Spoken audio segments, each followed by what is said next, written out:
Well, welcome to Ask a Responsive Fundraiser, where we take your questions to a fundraising expert so that you can ultimately grow generosity.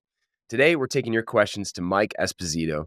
Mike is the founder and lead fundraising strategist of Mike Esposito Fundraising, a New York City-based consultancy dedicated to helping small to mid-sized nonprofits strengthen donor relationships and achieve long-term fundraising success. A CFRE certified strategist, mentor, and coach, Mike partners with organizations to develop tailored solutions that align with their mission and goals.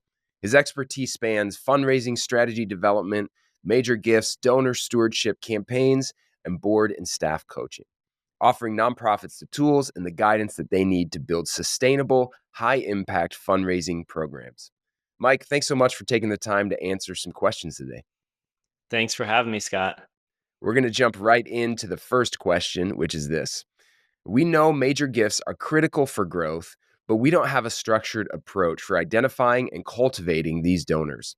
So, how can we build a sustainable major gift strategy that works for a small team?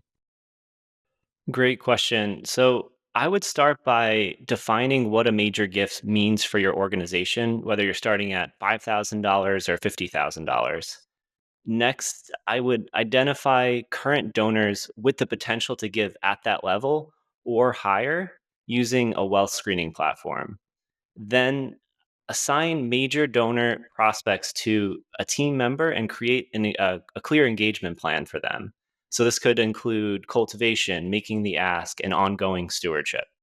The goal is to really make this a repeatable process and ensure that major gifts remain a core part of your fundraising strategy. Yeah, that's awesome. I love your emphasis too on building kind of a repeatable, sustainable process, something that can lead to long term success.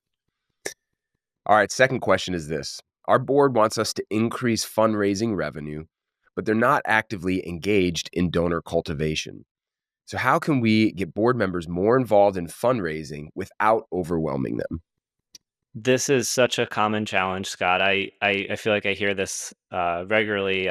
A lot of board members, they want to help, but they sometimes aren't sure how, and they don't want to feel like they're being pushed into making an ask.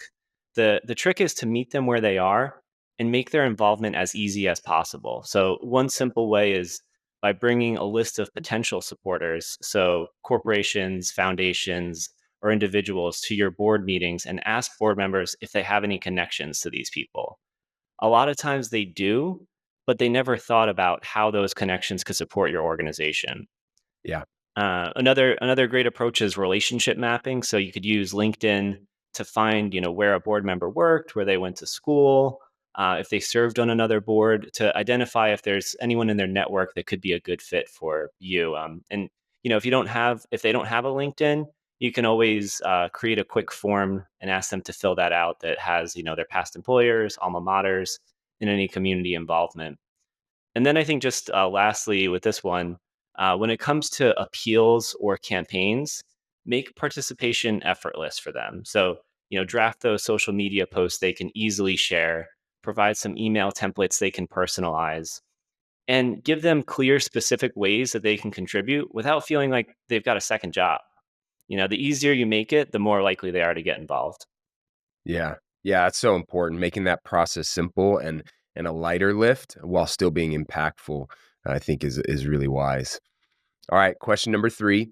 We've noticed a gap in converting event attendees and volunteers into long-term donors.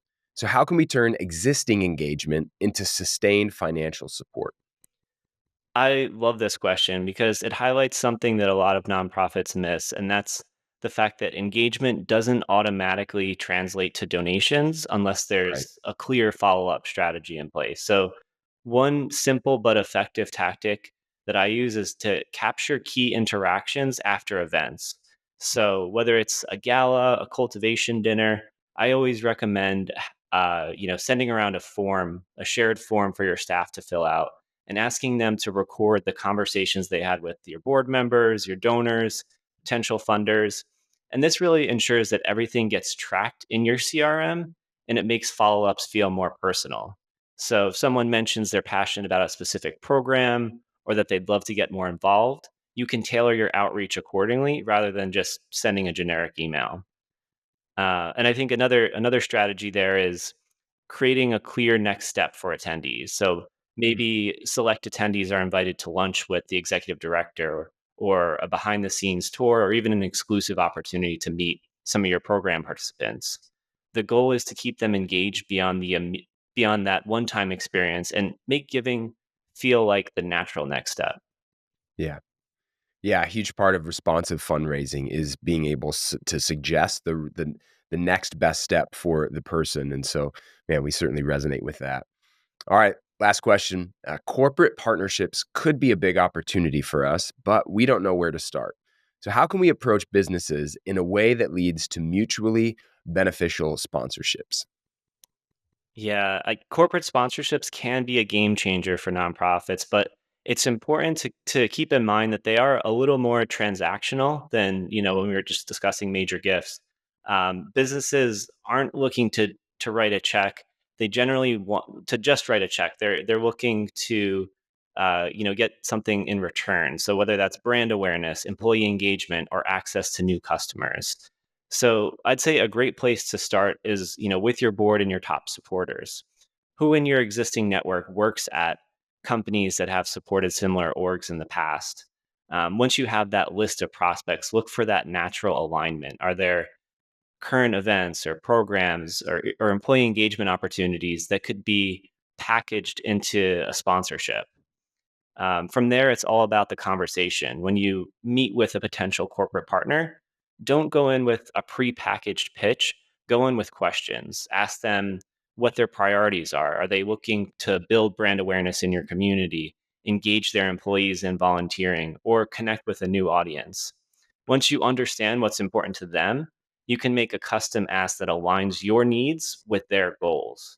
That's where I've really seen the most success with corporate partnerships. Yeah, that's fantastic.